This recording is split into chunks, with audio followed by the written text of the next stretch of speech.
ইতিমধ্যেই যারা বিএনপির নামধারী করে চাঁদাবাজি করছেন তারা সাবধান। আপনারা দেখেছেন আমার নেতা জনাব তারেক রহমান জিরো টলারেন্স। যারা চাঁদাবাজি করবেন, যারা চাঁদাবাজি করে বড়লোক হতে চান, টাকা পয়সা কামাতে চান, বোকার স্বর্গে বাস করছেন, বিএনপি সেটা প্রশ্রয় দিবে না। এই রামগঞ্জ উপজেলার যারা বিএনপির নেতৃবৃন্দ রয়েছেন, যুবদলের নেতৃবৃন্দ, তারা কখনোই তার প্রশ্রয় দিবে না। আমরা চাই মানবিক সমাজ, মানবিক সমাজ নির্মাণ করতে চাই, এটি মানবিক দেশ করতে চাই। আপনাদের নিয়ে আমরা আপনাদের হৃদয়ে অবস্থান করতে চাই। আমি একজন ক্ষুদ্র সন্তান হিসাবে আপনাদের কাছে আহ্বান জানাই। আমি কোনো নেতা নয়, আপনাদের কর্মী হয়ে থাকতে চাই। আপনারা যদি আপনাদের কর্মী হিসাবে বা আপনাদের সন্তান হিসাবে আপনাদের হৃদয়ে জায়গা দেন, তাহলে সেদিকে মনে করব আমি দেশের জন্য কিছু করতে পেরেছি। আমাদের নেতা জনাব তারেক রহমান দীর্ঘ 17 বছর শুধু লন্ডন থেকে এই দেশকে পরিচালিত করেছিলেন, শুধু তার সেই স্লোগানটি বাস্তবায়ন করার জন্য টেক ব্যাক বাংলাদেশ।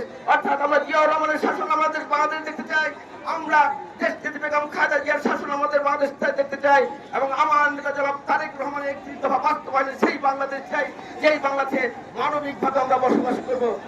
ঐক্যবদ্ধ বিএনপি চাই, মানবিক সমাজ চাই, দেশ চাই, তারেক রহমানের একটি দফা বাস্তবায়ন চাই। অতএব সকলেই কিন্তু আমরা যারা খারাপ পথে যায় তাদেরকে বোঝানোর চেষ্টা করব।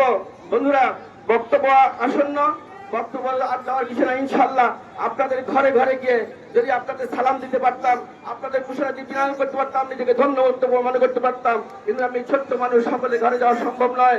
তারপরও চেষ্টা করব চণ্ডীপুর ইউনিয়নের আমার ইউনিয়ন, আমার জায়গা, আমার মাটির গন্ধ, আপনাদের ঘরে ঘরে গিয়ে আমি আপনাদের বাসায় যেন সালাম পৌঁছে দিতে পারি, সেই তৌফিক যেন মহান রাব্বুল আলামিন আল্লাহ তাআলা আমাকে দান করেন।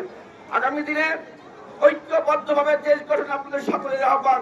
কোনো হানাহানি নাই, কোনো বিশৃঙ্খলা নাই, কোনো গ্রুপিং নাই। মনে রাখবেন, বড় কথা নাই। আজকে কিন্তু আপনি শান্তিতে ঘরে ঘুমাতে পারছেন, আজকে আপনি আপনার সন্তানকে নিয়ে স্কুলে যেতে পারছেন, আজকে আপনি কিন্তু আপনার ব্যবসা বাণিজ্য করতে পারছেন। বিগত 17 বছর ঘর থাকতে পারে, এটাই সবচেয়ে বড় পাওয়া। পথ কিন্তু বড় পারা নাই। যে দলকে ভালোবাসে সে কর্মী হয়ে সভাপতির কাজ করতে পারে, যে দলকে ভালোবাসে সে একজন সহ সাধারণ সম্পাদক দলকে ভালোবাসতে সভাপতি